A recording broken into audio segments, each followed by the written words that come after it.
สบายดีเด้อนี่จะเป็นทางเมืองนาทุกคนทางเมืองบ้านเนาะ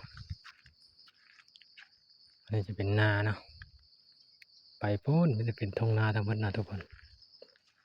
ตอนนี้เรากำลังจะเมืองบ้านทุกคนเลยติดตามบนกันเนาะเส้นทางมันเป็นจังใดบ้านกับบุไกทุกคนเลยมัน500 เมตรนี่แหละหอดบ้านทุกคน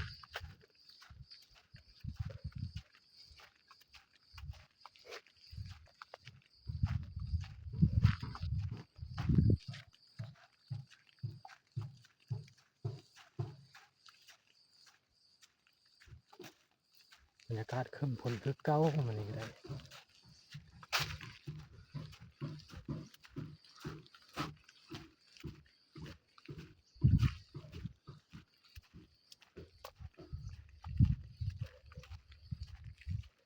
น้ำหนทางยังไม่แห้งทุกคนหลังจากยังหมดแดดแล้วบรรยากาศยังขึ้นพลอยู่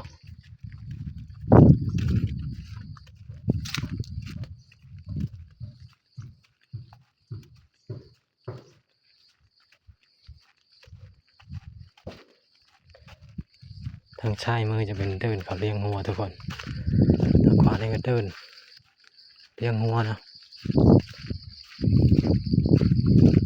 เนี่ยป่งเขียว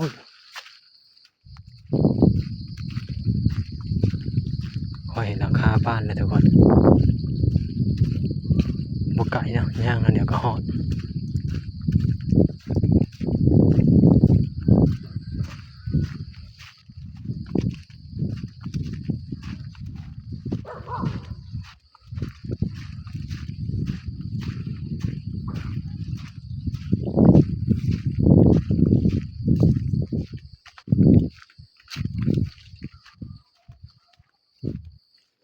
ติดตามมันกันทุกคน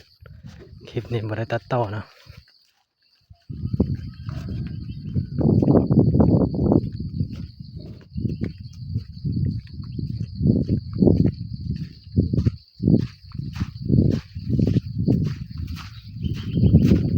เข้าใกล้บ้านเริ่มไปตบเข้าเรื่อยๆทุกคน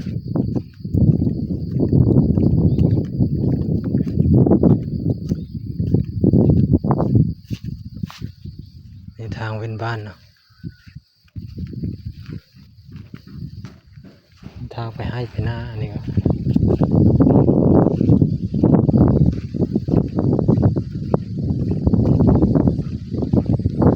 เนี่ยผลนี้รถจะไปได้นะทุกคนอย่างเดียว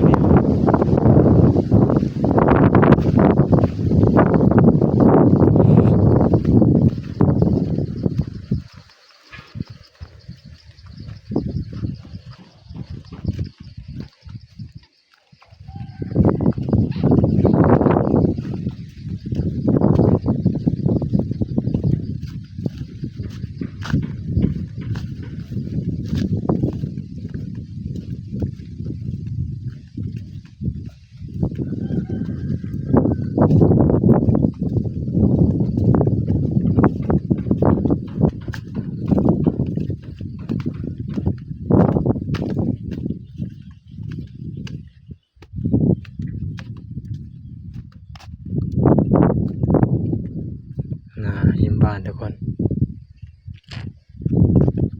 ทางคูณปีนี้เนาะแต่เพย์